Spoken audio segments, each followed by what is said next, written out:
Welcome back to Forest Farms, everybody. I'm Ivan, and today we're going to take a quick look at the Gränsfors Bruk splitting axe. I've had this axe about 6 months, and I think I'm ready to give some of my thoughts about this specific axe type. Also, let's do a comparison between some of the other axe types that you see people splitting wood with. Something like this that isn't too bad, and even something that is not exactly ideal for a ton of wood splitting. So let's just get started and see how they all stack up. Okay, so just before we get started, let's get a little bit of a closer look at these guys. So this is, like it says, the Gränsfors Bruk, handmade in Sweden. They're widely accepted as maybe the highest quality production style axes that anyone makes. The big difference between the Gränsfors Bruk line and a lot of other axes that you can find around is that they come razor sharp, and I find that they're not too bad to sharpen. I come after them with this iron quill axe sharpening stone, and it does pretty good. And that's a big difference comparatively to something like this old plum I've had around a while. This is kind of like throwing it in my truck, kind of an axe. Let me pull out this old sheath on it, where you can see at one point I tried to get after the edge on this thing, but it's a pretty wide transition. I could really get in there, and I got it just a little bit there, but I did a little work on this old plum.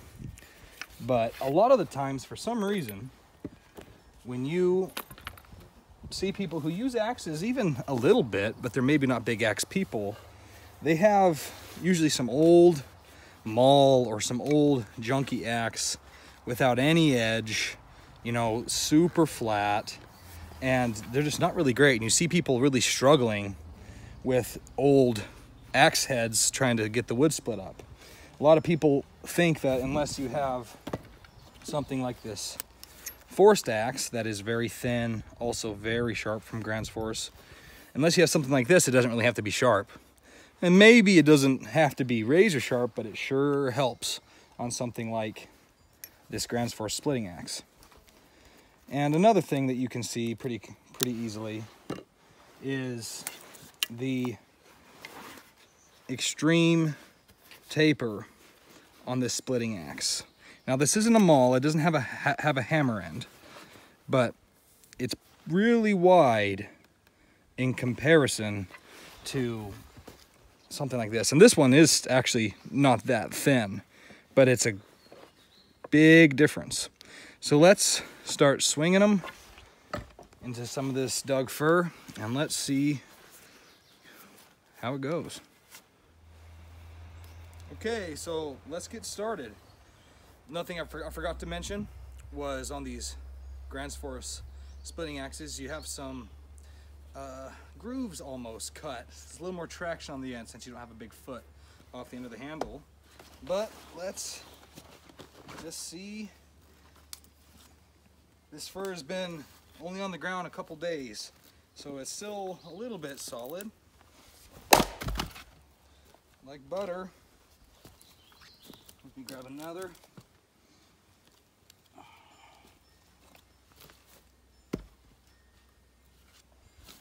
I can see a big knot in there. Let's see what it does. Oh, nothing. Oh, let's get a little bigger piece on there. Okay.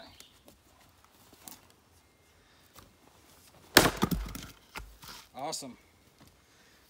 Well, like you guys are seeing, this thing is just like, you know, a hot knife through butter for most stuff. Even maybe I can find something a little more difficult for it. You might just crack it a little bit, but normally it doesn't take very many swings to get through maybe a more difficult part. Let's see about this guy.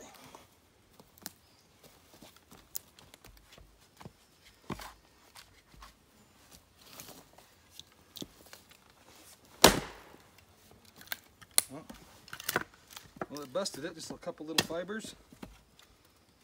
So, chops really good. Let's see what the other axes do. Okay, now let's try the plum. A little bit of a thinner blade on it. A lot of times when I've used this axe, it wants to get buried some, but it does okay. Let's see how he gets after it. Not bad.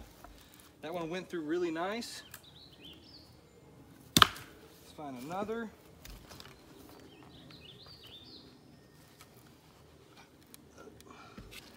This one, it's got a knot in it. Let's see how he does.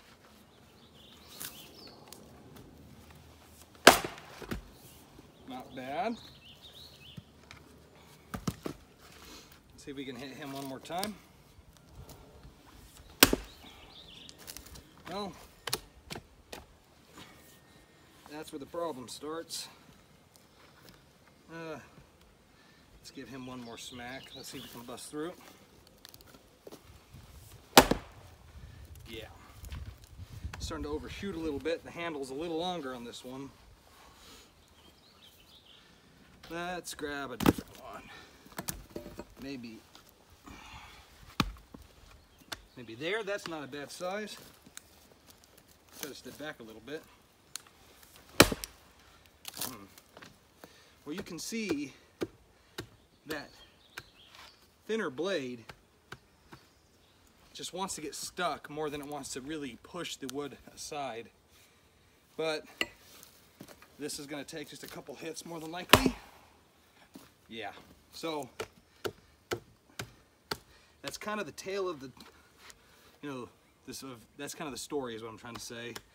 With these axes that are not optimized for splitting, let's see what the old junky one does. Okay, now for the old guy. I know that this is not an axe that was meant for splitting when it was created. It's a double bit axe, mainly for like falling and that type of thing. But I've seen a lot of people using it for splitting, and it does work. It's just a little more work. So let's see how he does.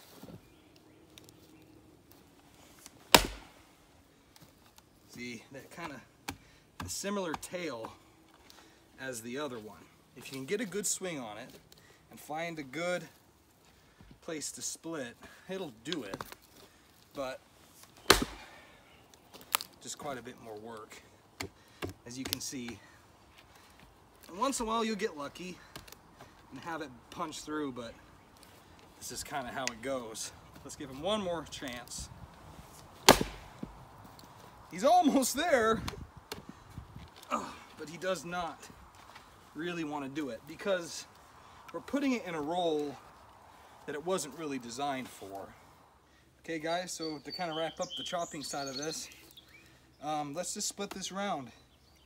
It's not that big, it's probably about 10 inches in circumference. But let's see, this is going to probably take a couple hits. Let's just see how long it takes for me to get through it.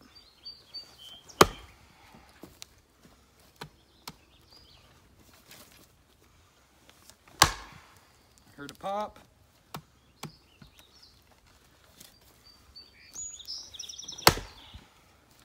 Starting to go.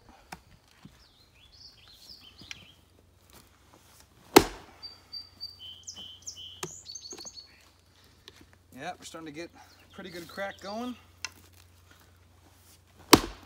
Oh, I missed.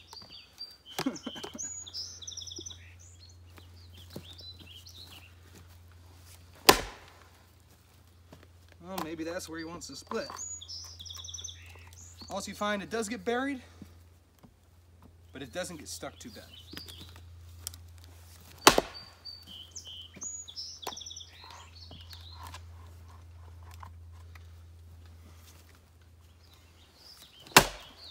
There he is. Just some fibers left down inside. Maybe I can swing it around, give it a final smack. And there it is. Really, really, really nice axe. Okay guys, so that kind of wraps up the quick look at the Gränsfors Bruk splitting axe. As you've seen, it's not a magic wand that's going to make the work completely go away, but it really does help if you're going to spend an entire day swinging an axe. It really pulls some of that slack out that some of the other axe styles that are commonly in use, put into the work. So I definitely recommend this axe. It's a little pricey though. You guys are gonna have to see, depending on the year and the place that you're looking and your country, what it is to you, but they're not cheap. But I have never had anything but excellent quality out of this axe brand. So check it out. I know that this isn't a firearms review, but you're gonna see more stuff like this probably as this quarantine stuff continues. But I've been Ivan, and you're watching Where's Firearms.